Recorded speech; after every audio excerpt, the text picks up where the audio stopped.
Hi there fellow gamers, I'm That Girl Who Games, and I'm here today to bring you my top 5 games that I think have been overlooked this generation.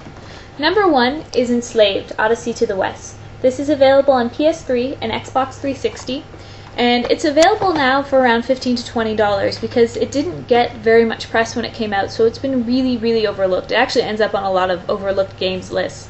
And I encourage you to play it. It's a post-apocalyptic game with sort of Prince of Persia style platforming, as well as a few puzzles and some beat-em-up combat thrown in, and it's just so beautiful. These are the most remarkable graphics I've ever seen as far as realistic humans. It's a very colorful world that they've created here. It's not sort of that sandy, repetitive post-apocalyptic world. It's a wonderful cityscape overtaken by plants, so a lot of green, a lot of colors, and an incredibly engaging story that just carries you through wonderfully. I would give it the one critique that the only enemy you get to fight is a variety of mechs, which can run a little repetitive, but the story's so great that it just carries you through anyways. And the next game up is Trauma Team. Now this is part of a series that I think has actually been overlooked, the Trauma Center series. Trauma Team specifically is the newest installment in the series.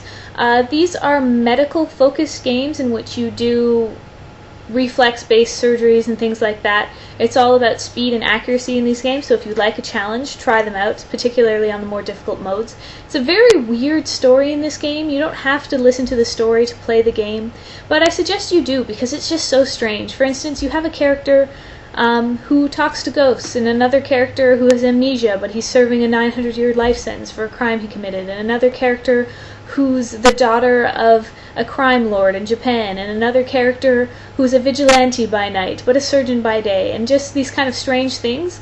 I'm sort of a medical nerd. I'm just finishing up a med lab science program.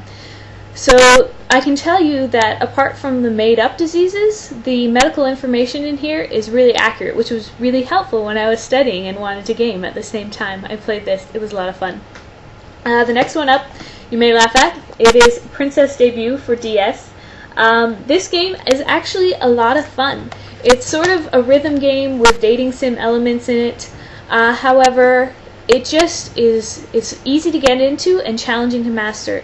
You'll find yourself wanting to up your scores, and there are several princes to court in this Princess Debut game, so there is some replay value in there if you are enjoying the story mode.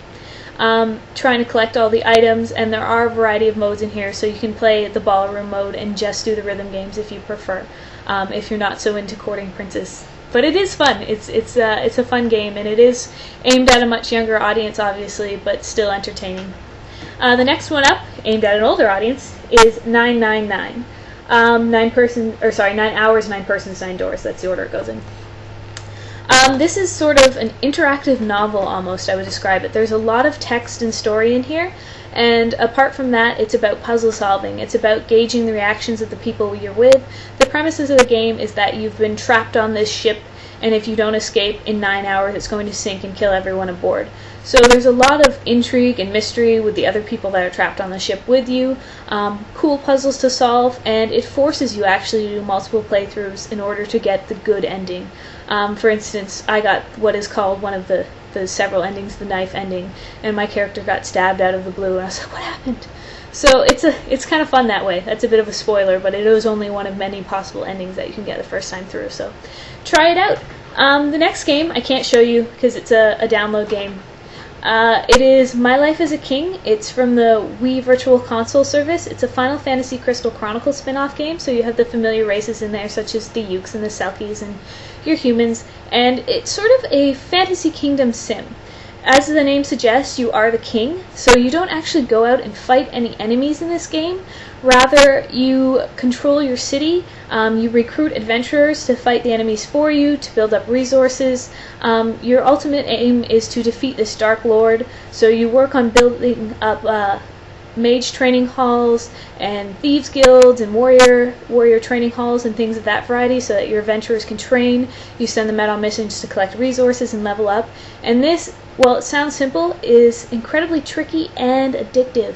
I put so many hours into this game, just one more day of building, just one more boss I have to fight, just one more tower to defeat when you're sending these adventurers out. A lot of fun, some cool expansions for really difficult dungeons if you're really into the game that I recommend you try out as well once you've finished your first playthrough.